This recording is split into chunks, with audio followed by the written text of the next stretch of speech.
What is up, metal and heavy music fans? It's Flight of Icarus again with MetalTrenches.com, and these are bands that I would recommend to fans of Gojira.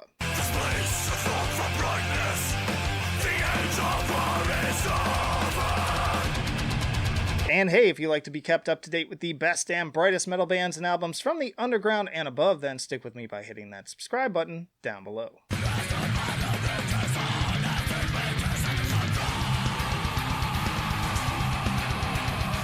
Alright, first up we have Murdoc, which was formed in 2006 from the disbanded black metal band Murdock, and is reportedly an outlet for the long winter months of Scandinavia. Cabin fever in musical form, if you will. If this is what it sounds like inside the minds of the songwriters, I don't think I want to share a room with the guys come December. The band to date has only released 2 full-length albums, The Green in 2012 and the 2016 masterpiece Here Be Dragons. Because some roads you shouldn't go down. Because maps used to say there'd be dragons here. Now they don't. Here Be Dragons is filled with mind-bending extreme music that is not for the faint of heart.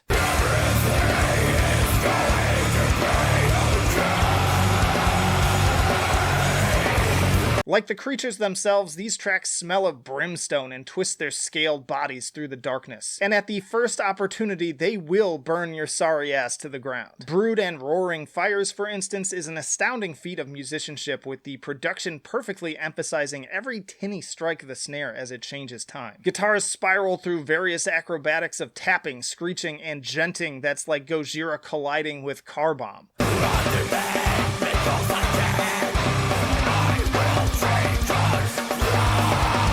Other fast favorite Dither sounds like it could have been included on Meshuggah's Koloss. But Murdoc are no imitators either. They have a style all their own, merely appropriating the best techniques to include in their own twisted compositions. Non Plus Ultra may start off like a cover of Concatenation, but there are so many movements across the course of these 4.5 minutes that it would be foolish to simplify such an incredible acrobatic performance. Murdoc is one second a technical powerhouse, the next a melodic mood machine. And when all goes quiet, you can never be sure that the track is truly over.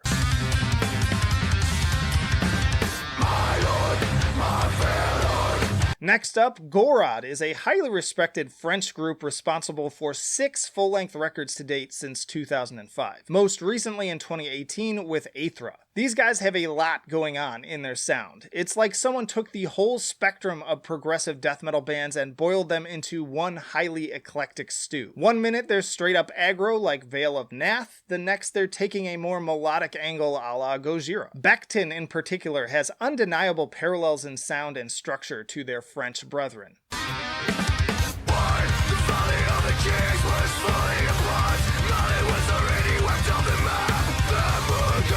Riffs jump all over the place with seemingly reckless abandon. It's a veritable smorgasbord of styles and influences, resulting in an album that is highly ambitious in scope. Neoclassical noodling collides with thrash, tech, and even some elements of early Mastodon on opening track Aethra, all the while with Julian laying down commanding death growls.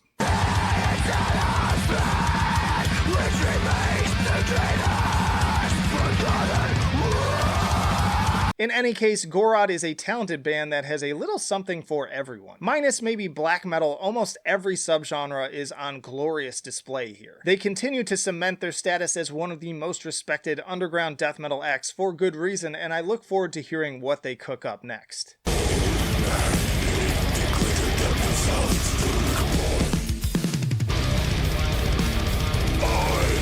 Turning to something a little bit more obscure, Redemptor is a Polish band with 3 albums under their belt, including 2017's Arthaneum. This is a concept album built around the word Aethra, which in Sanskrit means purpose, goal, or wealth. It's a constant pursuit for resources, stability, and fulfillment of all material things that enable one to be in a state that one wants to be. Polish death metal often carries a very distinct sound. Like, mere minutes into this thing, I was already saying, this is out of Poland, isn't it? Redemptor actually has some of those unmistakable early behemoth vibes, both in riffs and vocals. Hell, some of these movements, like Cremation of Care, wouldn't have been terribly out of place on Zoskia Cultus.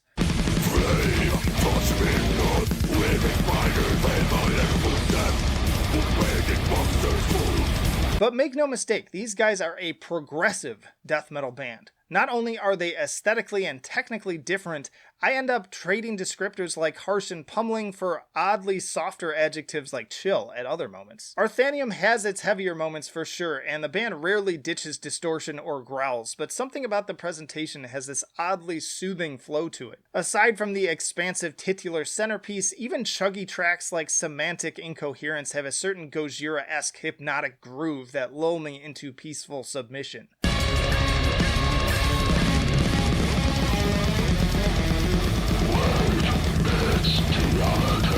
So yeah, definitely on the more overtly death metal side of things with the very Nurgle-esque vocals and blast beats, but even so, fans of early albums like The Link should still hear the parallels. Redemptor are a band that offer gripping atmosphere, wicked riffs, but also something a little different in approach to some of the other groups on this list.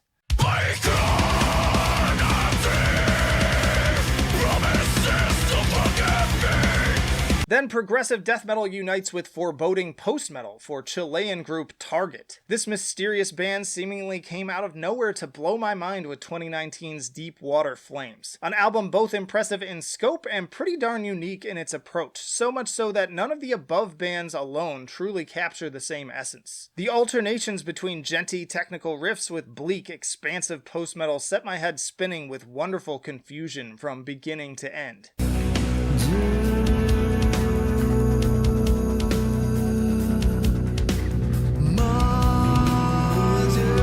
Opening track Inverted Gloaming seems to reflect on everything from Car Bomb to Dodecahedron. Those incredible opening drums, such power and darkness, but also grace and subtlety. One moment I'm elated by the intensity and proficiency of the technical performances, the next I'm swimming in deep melancholy right down to the moody piano closer Emerge. And Random Waves, clocking in at nearly 10 minutes, brings with it more than a few allusions to Gojira with its syncopated riffs, slides, and utilization of more melodic elements. Not to mention that despite its length, it's a banger through and through.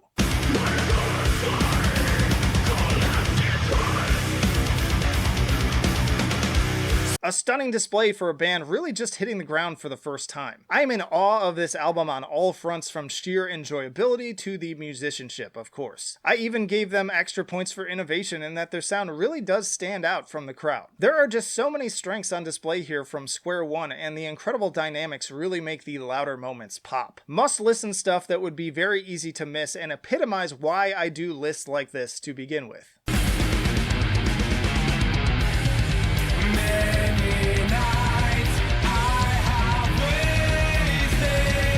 And then finally, Canada's Ancients are basically what you get if you put Gojira in a blender with Mastodon, Tool, and Opeth. Their 2013 album Heart of Oak pointed to plenty of potential, but it was 2016's Voice of the Void that seemed to really turn heads from myself to Gojira superfan Sam Dunn of Banger TV.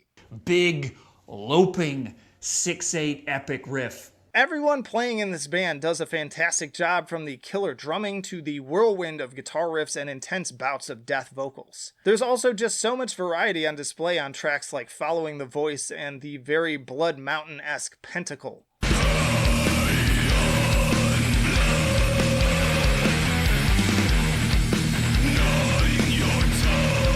Then there's the very later Tool-sounding Ibex Eye with its psychedelic and sorceling guitars and further haunting clean vocals. And then the Blackwater Park atmosphere of My Home, My Gallows with its intensely pounding drums and ominous harmonized guitars.